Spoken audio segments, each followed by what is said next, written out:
Artemis may be behind us with a safe return, so what's next? Hawkeye's revenue jumped 74% last year, according to its IPO filing. Blue Origin targets April 16th, that's just this coming Thursday, for its next New Glenn flight. And he also announced that oxygen has been extracted from moon dust for the first time. That sounds vaguely important. We'll talk about that. Space Force has asked 14 firms to compete to build recon satellites. Amazon Leo is expected to launch mid-year, and they promise to be cheaper than Starlink. Rocket Lab not only completed their market offering, and they got a new contract. And Astroscale reveals the world's first commercial multi-orbit satellite inspection mission. Interesting. What are they going to do with that? All that, and our new summer intern is coming on to interview us. Check that out. It's going to be fun. From the news desk at the Center for Space Commerce and Finance, my name is Thomas Andrew Olson, and this is The Unknown Quantity.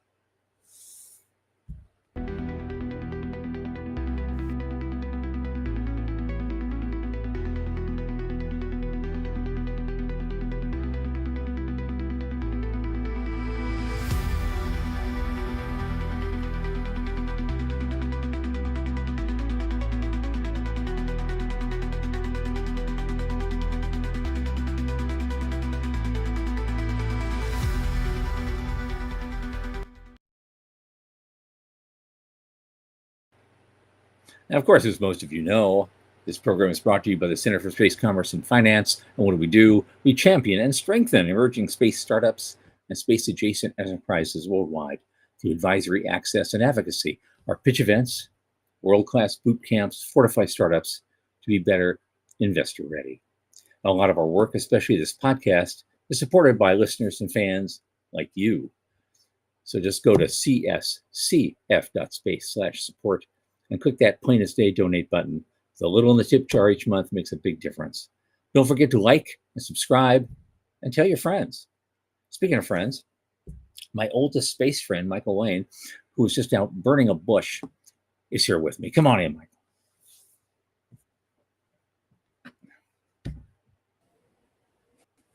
Hey. How you doing, man? I'm good. How are you? I'm all right.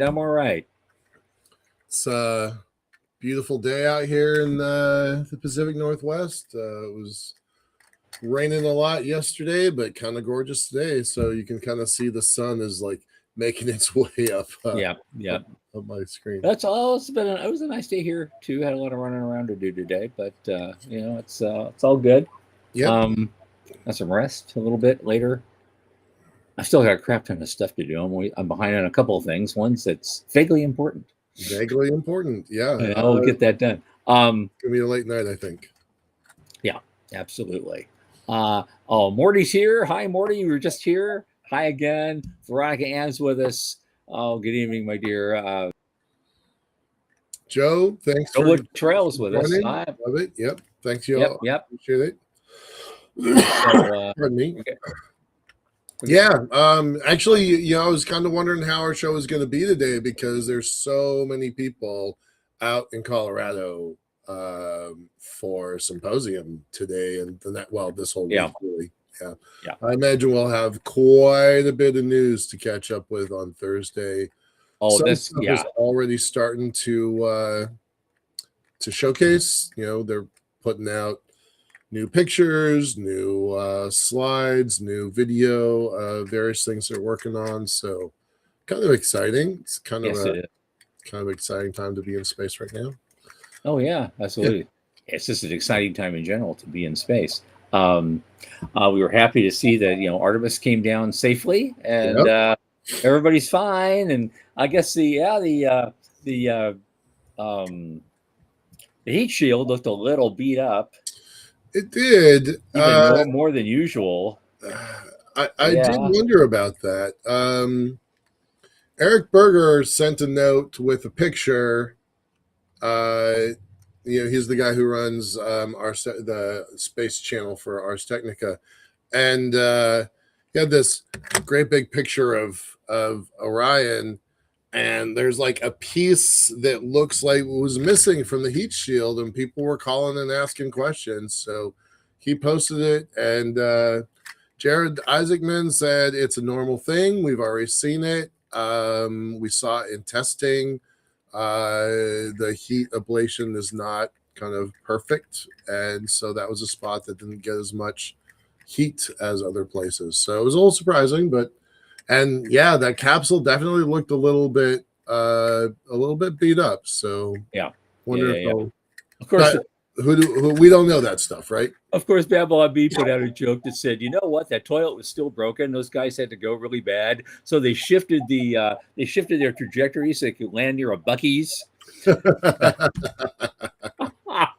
Oh, nice. Well, that's all you have to joke about, I mean, right? If that's the worst thing, right? It went pretty well.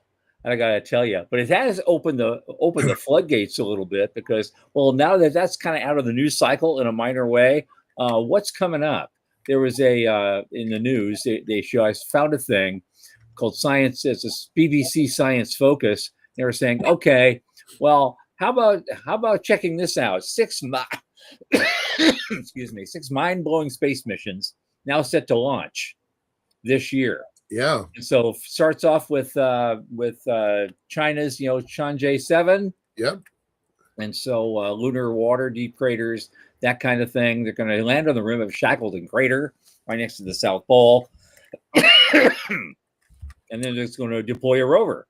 And so they're moving on. They're going down their path, just a very steady pace, and haven't changed up anything. No. And then the Nancy Grace Space Telescope is going to launch sometime after September. It's similar to Hubble, has the same resolution, etc., but it views an area of the sky 100 times larger than Hubble does. And so they're going to use that to cover a vast area of the skies with remarkable speed. And it's only a 5-year mission, but it's 3 sky surveys that they're doing. They're looking at the center of the Milky Way, and then they're looking out into the wider universe. Then the next thing coming up, ESA is launching something they call Plato, interestingly. Planetary Transits and Oscillations of Stars. They use 26 cameras, and they're going to scan the skies looking for just tiny dips in the star's brightness created when a planet passes in front of it. Right. And so we're going to be looking for more exoplanets. We've already found like 6,000 or something. And they're hoping they'll find another 500 this year. There's going to be JAXA is launching a mission. It's hoping to land on one of the Martian moons. Yep. And maybe even bring a piece of it back. So Mars sample return may be kind of DOA right now, but FOMOS or DEMOS sample return might be a reality. I would love to see that. That one, yes. That one's one that's pretty exciting to me. I'm not a Martian, but I'm a lunatic. But still, I have hopes for that one. Yeah. And so I guess a while back, we sent something out to kind of to the DART mission, smacked into an asteroid, and changed its orbit around its larger partner asteroid by 32 minutes. Well, they're sending something now called Hera. It wants to go back to the same asteroid and look at the damage. Oh, I had not heard about this one before. Yeah, that's pretty neat. Smaller CubeSats, which will determine what the asteroid's made of and map the internal structure, find out as much about it. And then there's something, who's doing this? It's called, it's built by ESA. It's called Bepi Colombo. That's an exotic name. But it's going to go to Mercury after an 8-year journey. In November of this year, Bepi Colombo arrives at Mercury after an 8-year trip. That's because the mission's a double whammy, because shortly after arriving, the craft will split into 2 separate science orbiters. So this thing's big. It's going to map the planet's surface, study any exosphere that might be there, etc.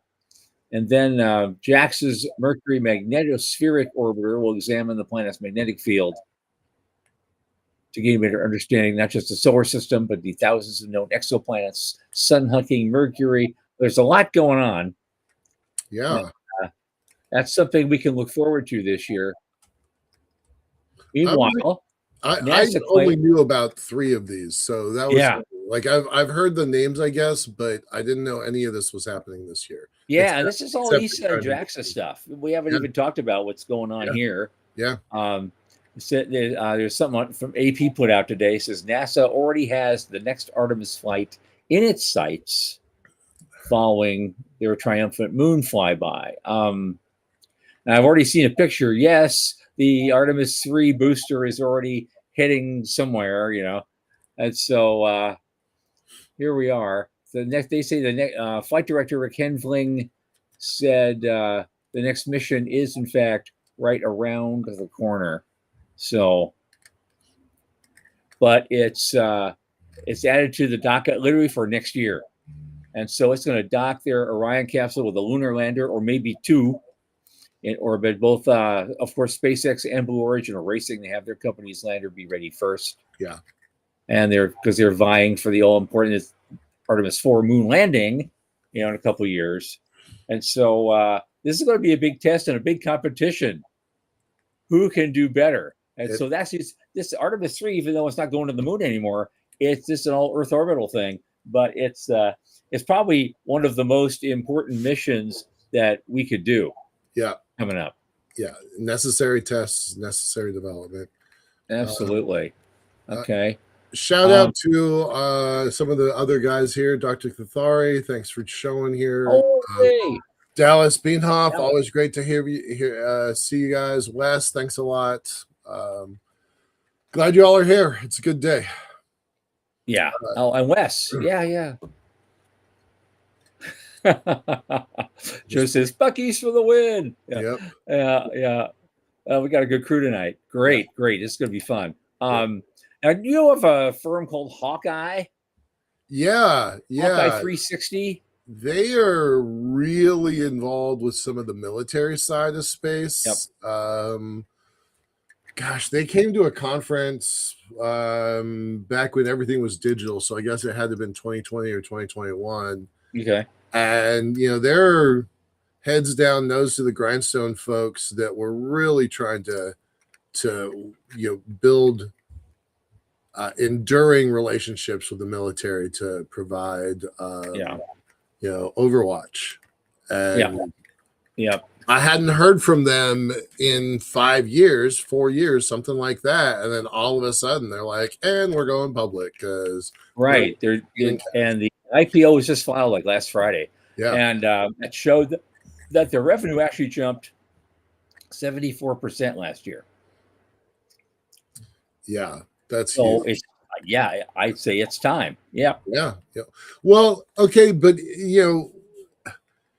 I think this is just natural tailwinds off of what's happening with SpaceX, because their revenues are only, and I say that term loosely, it's only 117 million compared to 67 million from last year. So great, good for you guys for adding $50 million to your revenue. Right. Well, note that they did not say how much the IPO is going to be. Right. Yep. Yeah. But I mean, this feels like that rising tide element with SpaceX is just pulling other people along. We said that last week and the week before and the week before that. So this just feels like proof of that. Sean just said they're hoping for a SpaceX bump for bargain shoppers. Hell yeah. Right.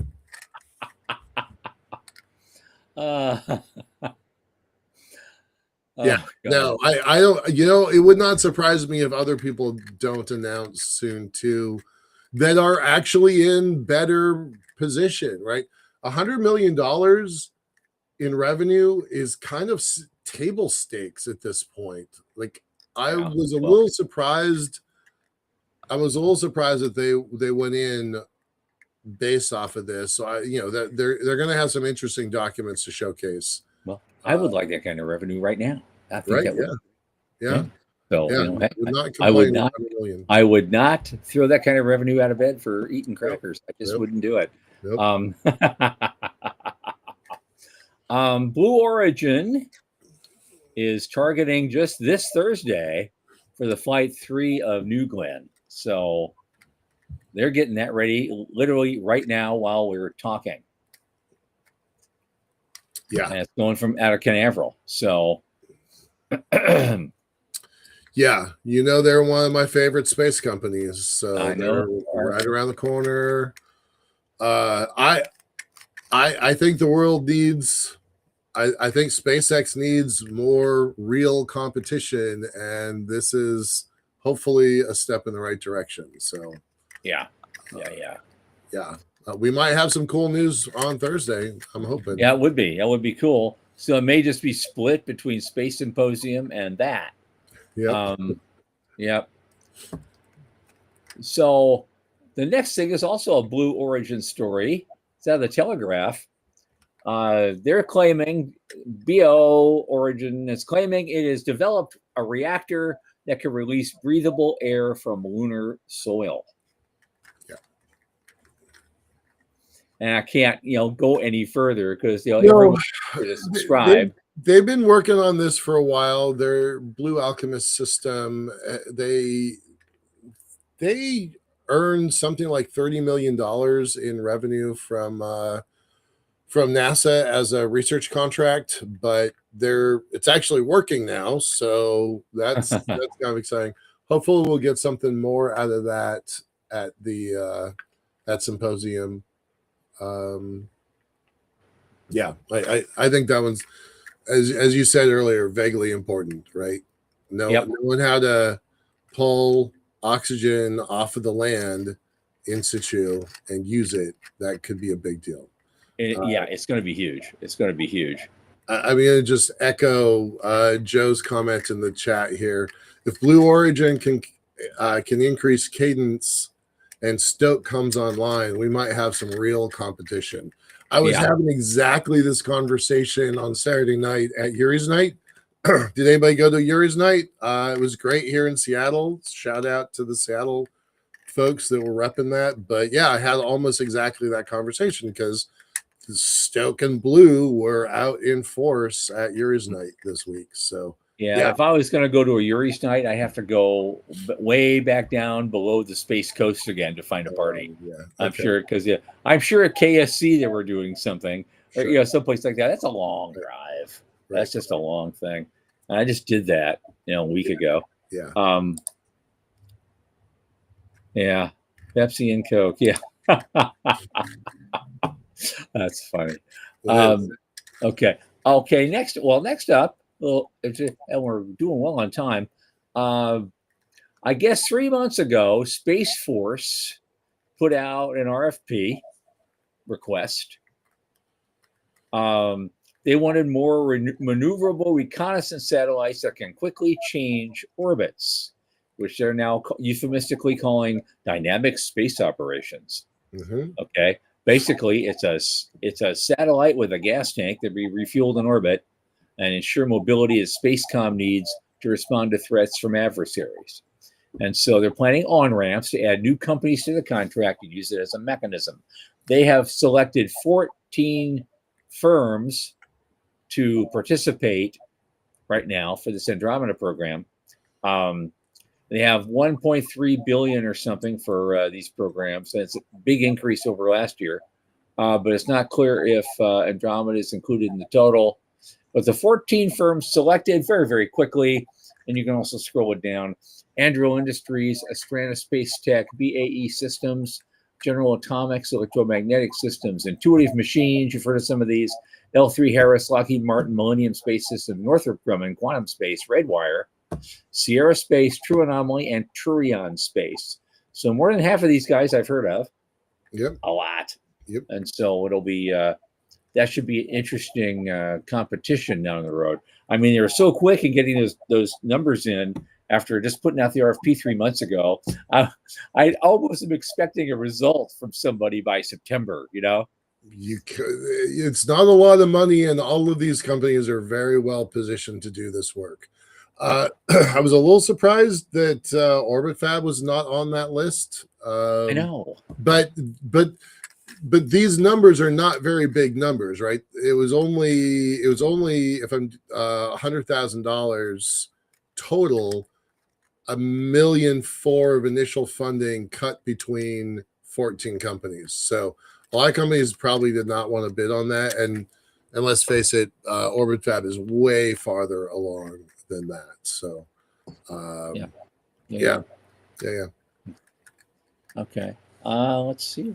We're doing great on time. I love this. Yeah. Amazon Leo is going to launch mid-year, and they're hinting, at least in the annual letter to shareholders, that they're going to focus on enterprise users first, but they hint at a lower price than Starlink.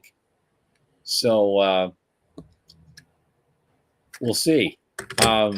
It's officially scheduled to launch mid-year, so July, maybe June, July. Mm-hmm. They already have meaningful revenue commitments from enterprises and governments. So they've made deals with Delta and JetBlue and maybe some others. Of course, they're facing an uphill battle against Starlink, but they're going to offer faster speeds, especially for uploads, after they launch a private beta focused on gigabit speeds. So we'll see. I think they're going to go where the customers are at first to do this. So, companies like mine, Avialto, I don't think will have to be concerned about that. They're not ready to go that low in price. Right. And we're ready to do that and take it on. So it's nice to see a lot of players in the game, and there's plenty of room for everybody at this stage. So 2 billion people that aren't served. Right. So gigantic market.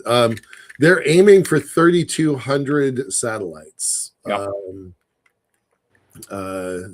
Which is a third what SpaceX has right now. Right now. Yeah. Yeah.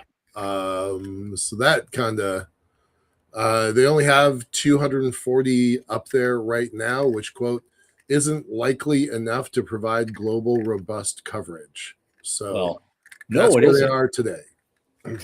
No, it isn't. People in those 6,000 Indonesian islands are not going to be able to afford it. They're just not going to go there. Nope. But I know some people will have a solution for that. So we'll get it going soon. Okay. There's one more, two more. There's 3 more, but they're real quick. Rocket Lab got a twofer. They completed their market offering. They completed what they call the at the market offering, equity offering program, so the ATM program. And they're selling shares, common stock, having an aggregate offering price of up to $1 billion. They sold an aggregate of about 6.7 million under that at the market transaction for gross proceeds before, and they made about 474 million off of that. And they're going to do it again, I guess.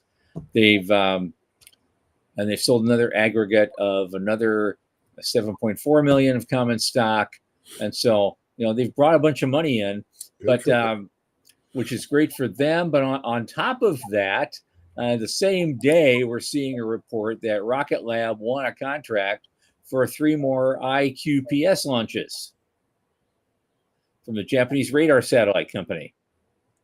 And they're going to launch their Electron rockets. So a good day for Rocket Lab. Yeah. And finally, this is something I haven't seen. It's another thing out of Japan. It's called Astroscale Japan, which I haven't heard from much. But they're a leader in satellite servicing. They're unveiling a concept of operations, what they call the ISSA J1 mission, scheduled for launch next year, which its whole job is to inspect 2 retired Japanese satellites in orbit. They're going to remove or 2 and inspect 2 satellites. So they're trying to pioneer something called on-orbit inspection, right? And provides critical insight into the condition of satellites that simply cannot be obtained from the ground. And they can inspect multiple objects in different orbits in a single mission. That's a direct copycat to an American company called Scale that's been out for Scout. They've been doing that for about 3 years. I haven't heard much about them in the last year or so. Their CEO stepped down and somebody else took control of it. I'm not connected on their LinkedIn, so I don't know I don't know where Scout is now, but that's Right. that's a market that's real. Interestingly, it's being developed under Japan's Small Business Innovation Research Program. Their version of SBIR. Yep. Yeah. Cool stuff. And that's what I've got for the news. All right. And so not huge amounts, but kind of interesting stuff. Yeah. Interesting stuff. And so it's 8:25. Hey, Michael, you know this guy. How would you like to introduce our guest today? I will. I'm looking forward to it. I'm going to bring him on here. Dun, dun, dun. Hey, Joseph. How's things? Guys, how are you? Good. So, by way of just quick introduction, we're doing something a little bit different today with today's show. Joseph contacted me the end of last year, beginning of this year, wanting to be an intern at Liftport. So we had other candidates. We interviewed him. We decided to pick him. So congrats. He's going to be our intern this summer. He'll be here for about 10, not quite 11 weeks or so, starting at the end of May. So that was good. Happy about that. And then about 2 weeks ago, he sent me a message asking some questions about money and space. He had an assignment to do. I'll let you tell your side of that story. And I'm like, you know what? That's a really cool thing. Let's bring you onto the show and ask those questions live. So, yeah. Joseph, why don't you tell us a little bit about your origin story? Who are you? Why are you interested in space? What are you doing? What do you want to be doing? Start there. Absolutely. So I'm Joseph. I'm from Olympia, Washington originally, and I'm actually out going for a mechanical engineering degree at Penn State. So a little bit of a drive to get here daily, but we make it work. Yeah. So I got assigned a project to find a problem that's in my fields. I guess, like just a problem that's in my field. And so I really decided that I wanted to do space, and that's where I am, I guess.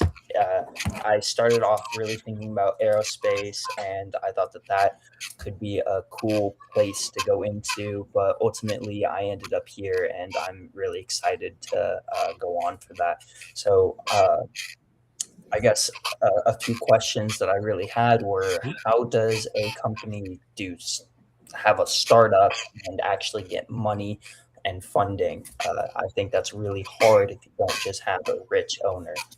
So that's a few questions that I have for you guys here today. Sure. Sean, Tom, you want to take it or you want to jump Well, okay. Look, I mean, there's almost as many ways to get initial funding as there are companies seeking it, because they've proven over and over again there is no end to creativity in trying to get something. Obviously, the first obvious thing, you better have a very clear idea on what you want to do, and do your homework up front. And with AI, there's no excuse. You can figure out right away if your concept has some legs, if anyone else is doing it, and if so, how well they're doing it. If you have some, building a better way to do something, then that's always important. There's a couple ways initially to get in there. First, it's something we always call the friends, fools, and family round, where you're getting, once you've kind of got your idea kind of gelled, you go to folks that you know. It could be an uncle who has a few bucks. It could be friends of the family. It could be friends. It could be other people that might want to put in a little bit. It doesn't have to be much, because all you're raising it for is to get yourself started, like 5,000-10,000 maybe. You're trying to because you want to maybe start your corporate. It just gets the basics started. Get your corporate entity started. You build a website. You do things like that. And it doesn't cost a lot. And sometimes there are folks that around you might be willing to pitch in on that. Another way to get some of that early stage capital is to really look for competitions. There's always a competition that's going on somewhere. They could be at Rice University. They do a big one every year. But there is something was done at University of Central Florida, for example, just recently. And there was some cash involved, and there are also other types of things that you can win participating in these competitions. You usually get to do a 3 to 8 minute pitch, and some people who actually know something ask you some questions, and then they pick a winner. And sometimes as many as 3 or 4 winners can come out of that. And they all walk, a lot of people walk away with something that helps get things started, but it also helps you get your name out there and get some visibility. And visibility can lead to traction, because the people you meet in the audience at those events sometimes are more important to you than winning the event. That has happened in my world a number of times. We've had lots of different pitch competitions. We've awarded well over $400,000 to a lot of deserving companies over the years. And some of them, they didn't win a prize, but they met somebody in the audience who approached them, and they talked and they made a deal, and they ended up getting some even better funding. One of our poster kids was a company called Spire from 2012. Esper Satellite Imagery in Australia, and there's a whole bunch of them. Yeah. And so that's something to get into. As Morty says, money and value are different things. Create and find value, and you're going to find people to fund it for you. That I was going to echo that a little bit.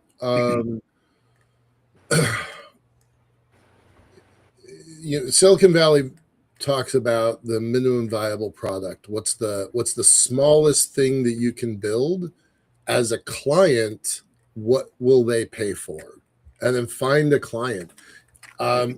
This industry is, I think, I'm going to be blunt about it. I think it's kind of corrupted by the idea of letters of intent, where people, a company that's not worth $2 million promises a company $1 billion worth of product, and that company does a reciprocal handshake.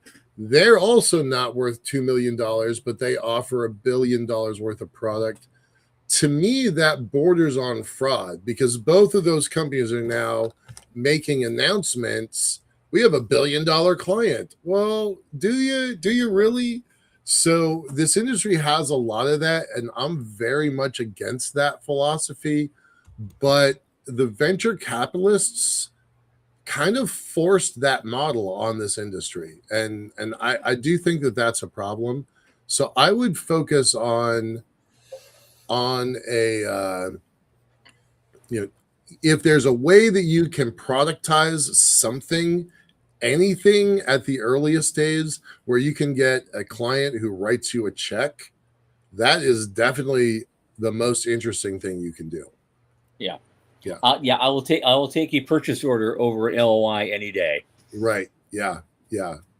I'll take a purchase order for 1/100th of the price if it's cash that I can spend now. Sean?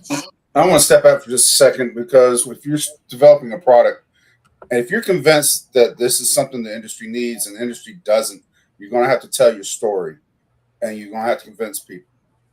All right. So that's, and talking about Michael, he has had to do that. He still does it, where he has to convince people that this is a story that for what he's developing is needed. And so you have to be willing to go out there and lay it on the line sometimes. And that's the nature of business. And so if you find something compelling to you that, hey, the industry really needs this, but the industry is not paying attention, you're going to have to keep on preaching and talking that till they start paying attention. And you'll eventually win people around slowly but surely. But be persistent. If you think this is the right thing and nobody's listening, keep on talking till they start listening. So it's a very simplistic idea for me come back, because I can go into detail of the business side and all that, but sometimes it's better to step back and just let's talk about the fundamentals and repeat the fundamentals over and over again. That's great. You guys touched on actually a few of my questions that I have here coming up.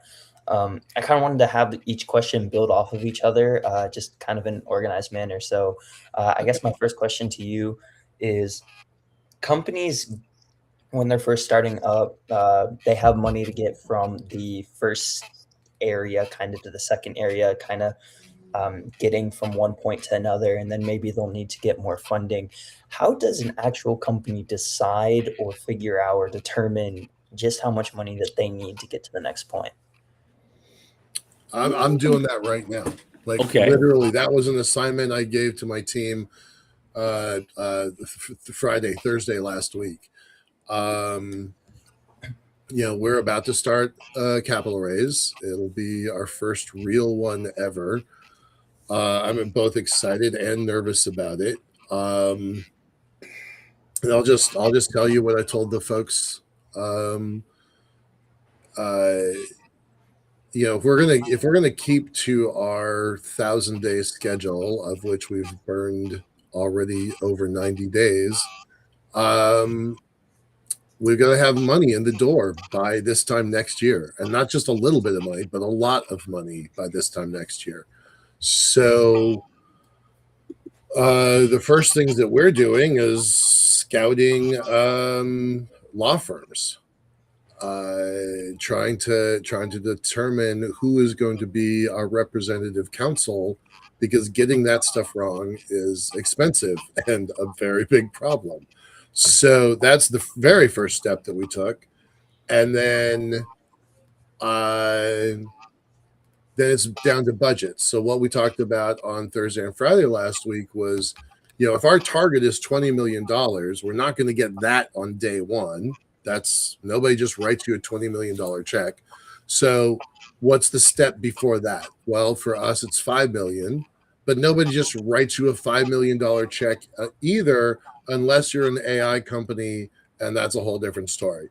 But for us, nobody's going to write us a $5 million check just right off the bat. So then what's the step below that? For us, it's $500,000.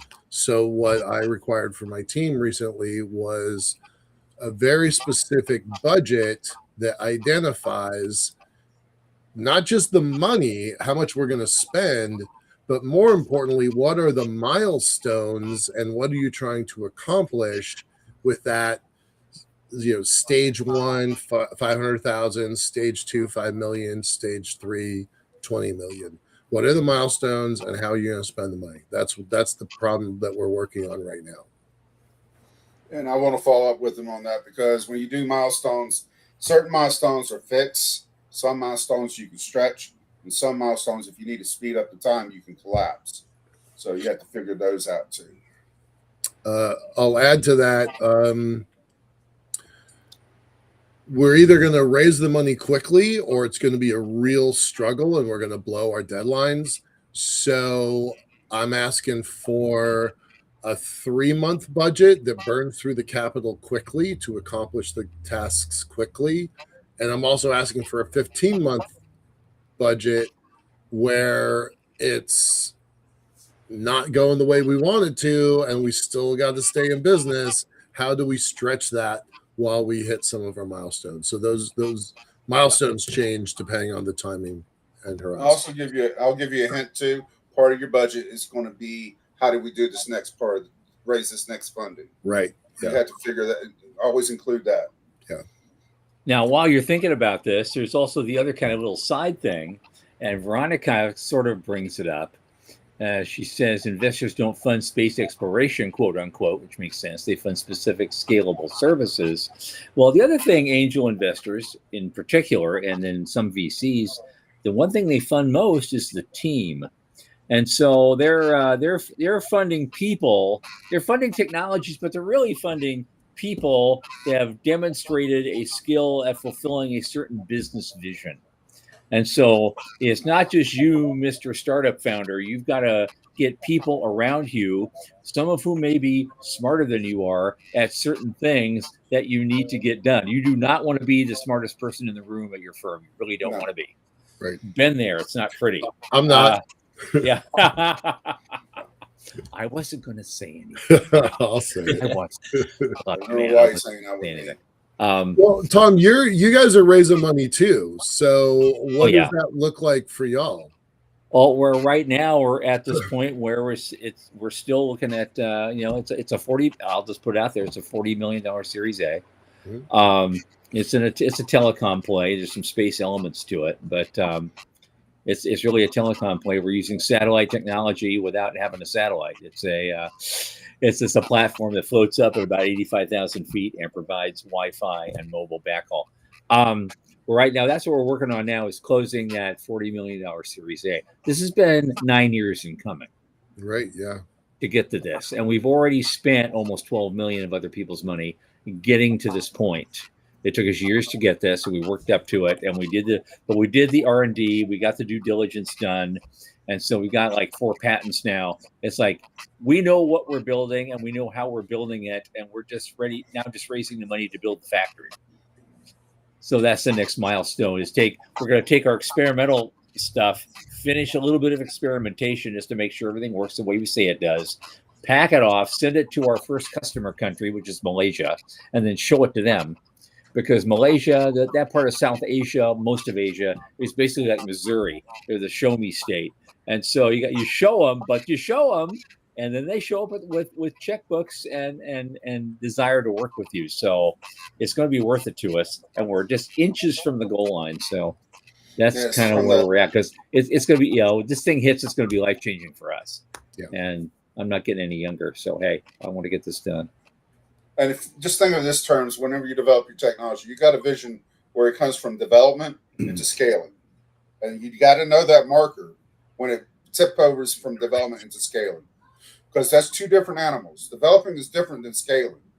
And you have to definitely know where that marker is and plan around it. Oh, that's a lot of information. Thank you guys. That was great. You guys did touch again on a lot of questions that I had. So let me move forward here a little bit. Sure. Okay. Yeah. What are the constraints and issues with getting grants from, let's say, NASA, or I'm sure you guys know of the sites such as like SAM.gov, grants.gov, or even just military contracts? And do they actually help small companies, or do they hinder any small companies?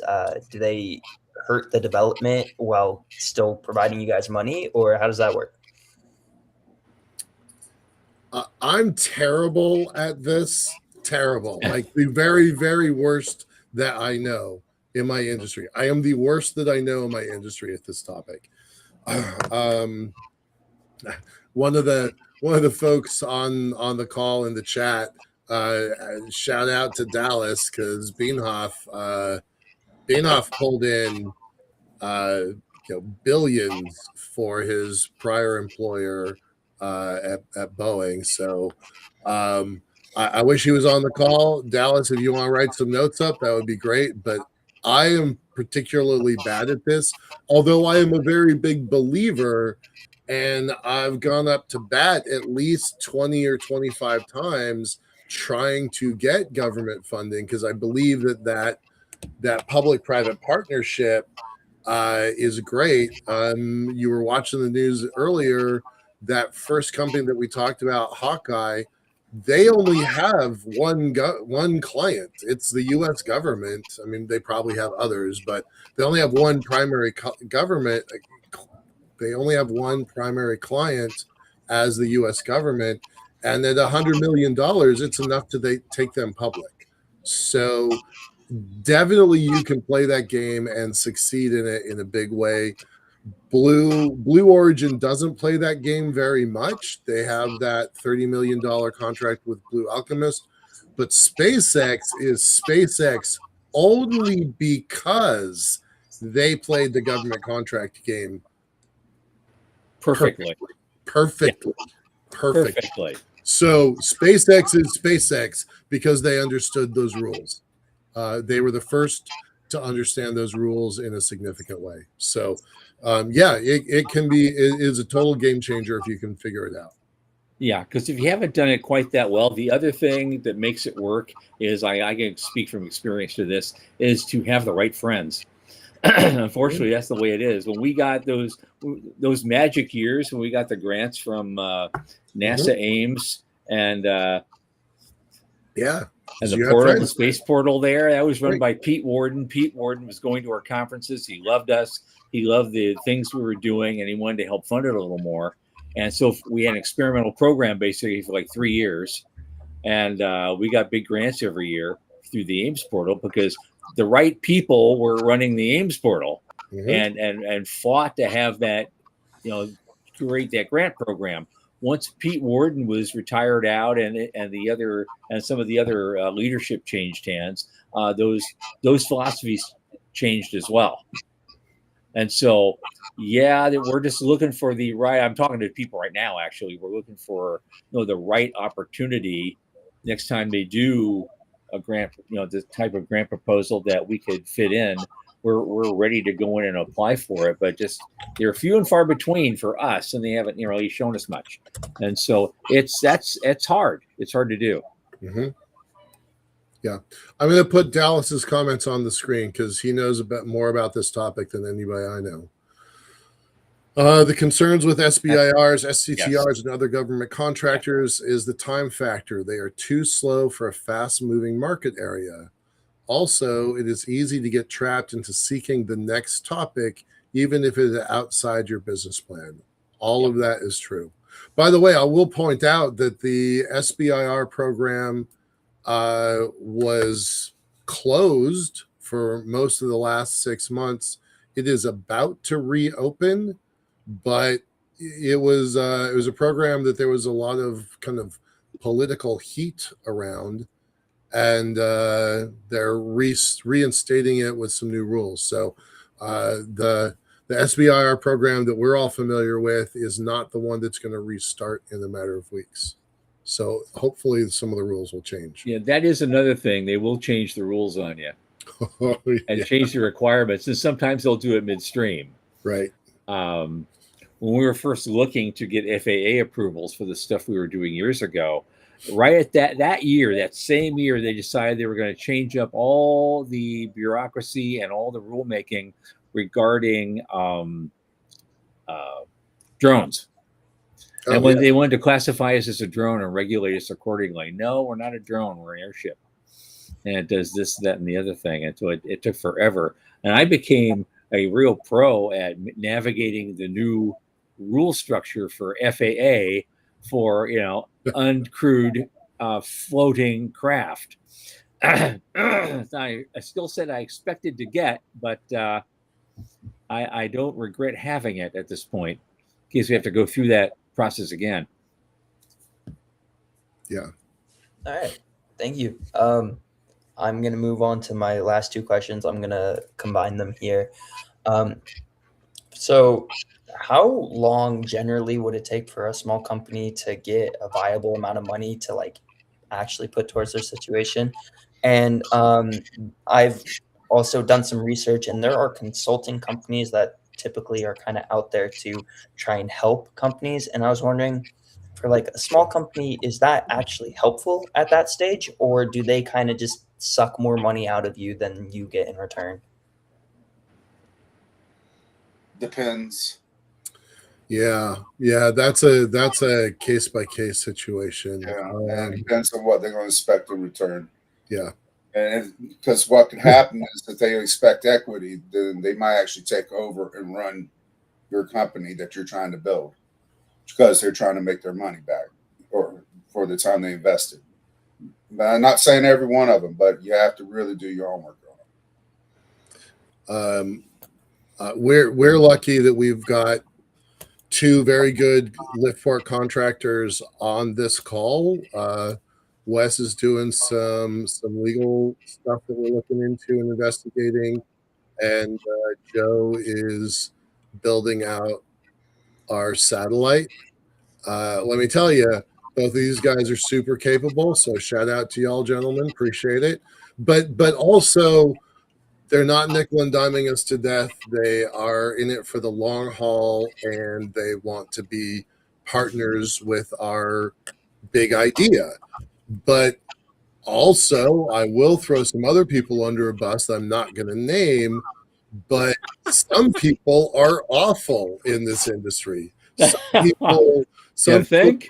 you put your hand out for a handshake, and you better count your fingers when you come back, because That's true. you might not. Yeah, there are some bad people in this industry, and it is a handshakes industry. It is. People know each other.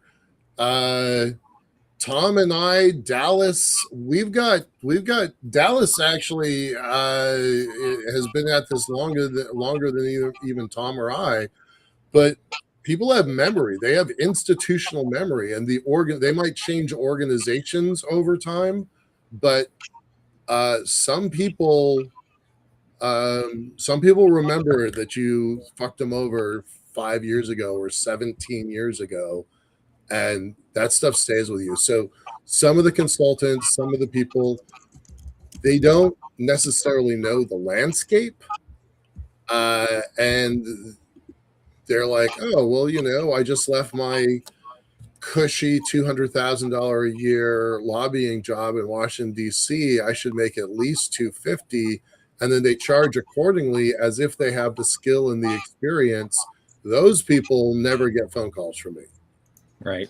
And so as Dallas suggests up here, relationships matter. And there's never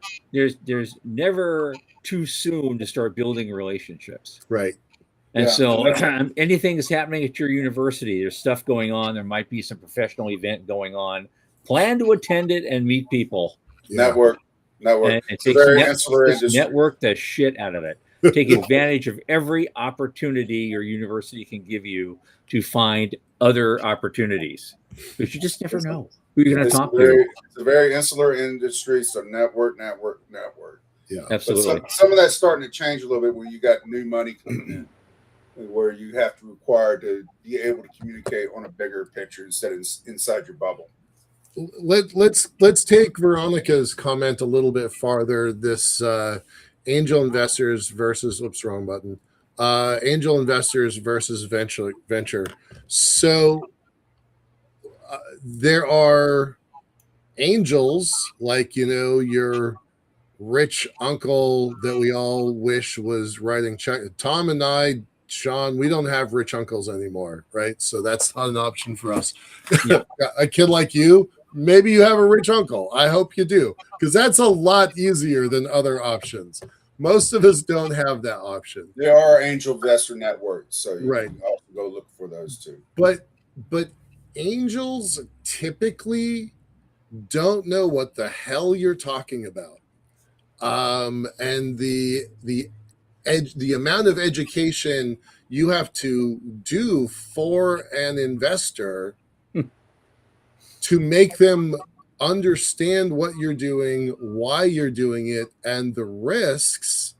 I got in trouble because I had a document that had 10 pages of risks disclosures, and the state of Washington Department of Financial Institutions determined that I did not have enough risk disclosures. 10 pages was not enough, but there's no metric for that. Right. And so you give this stuff to investors and you're like, well, I think I did my job. And they come back and say they don't. So angels are very tricky and it's very slippery.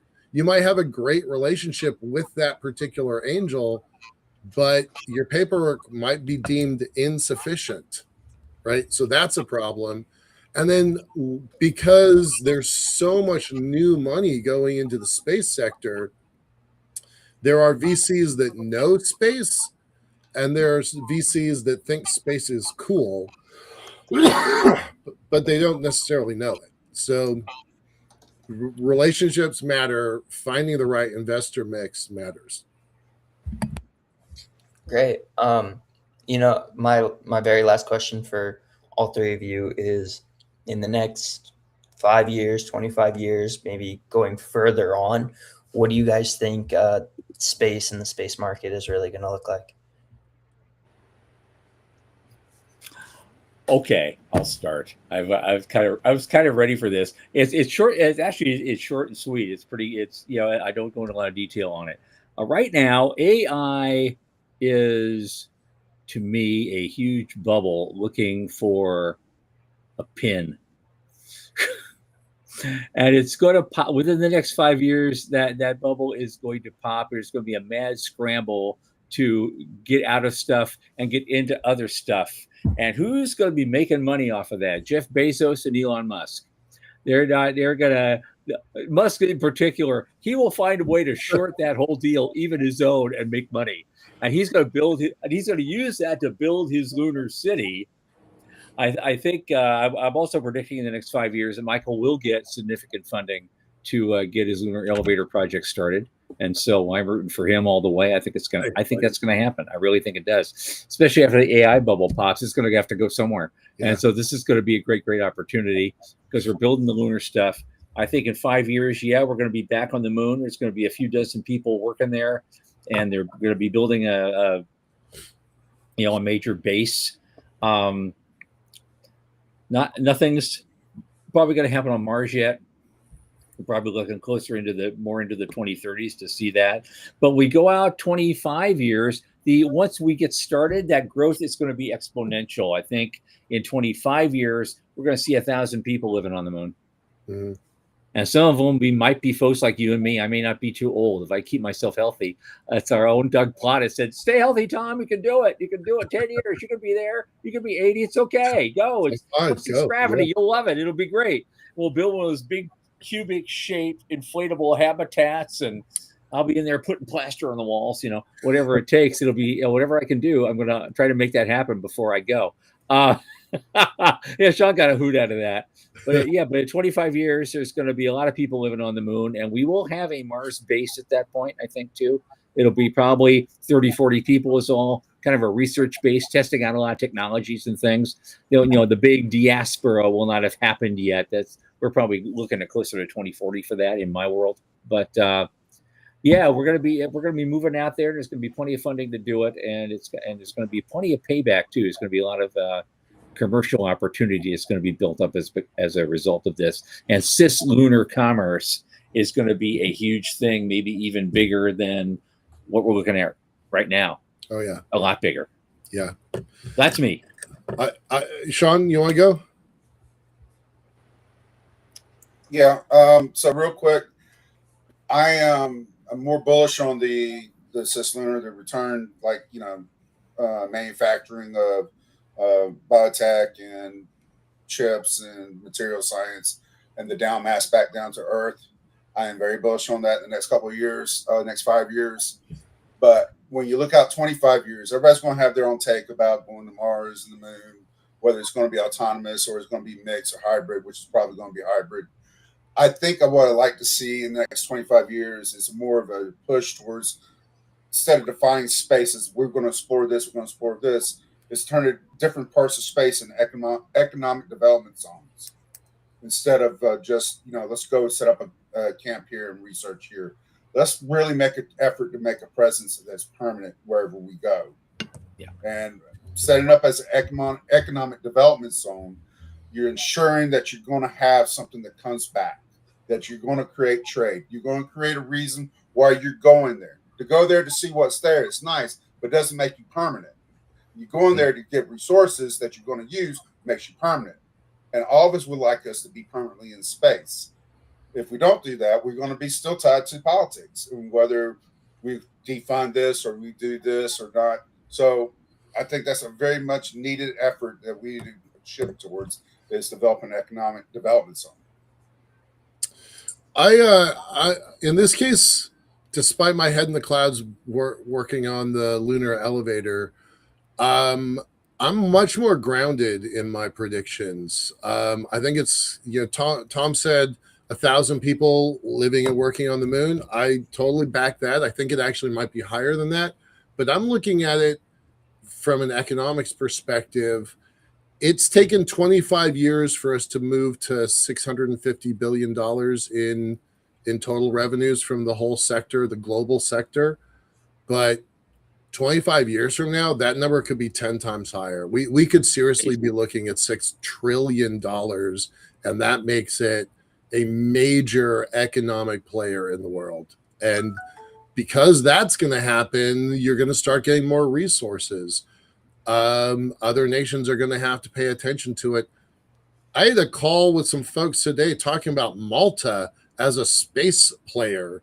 I'm like, who the fuck is talking about Malta? But they really are serious about it. Like in the same way Luxembourg was serious 15 years ago, right? There's this movement that is bigger than most people in the world appreciate.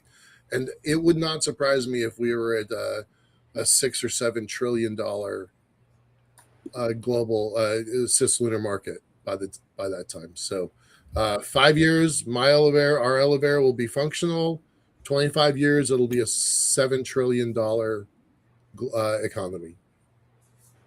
Yeah, that's it. All right.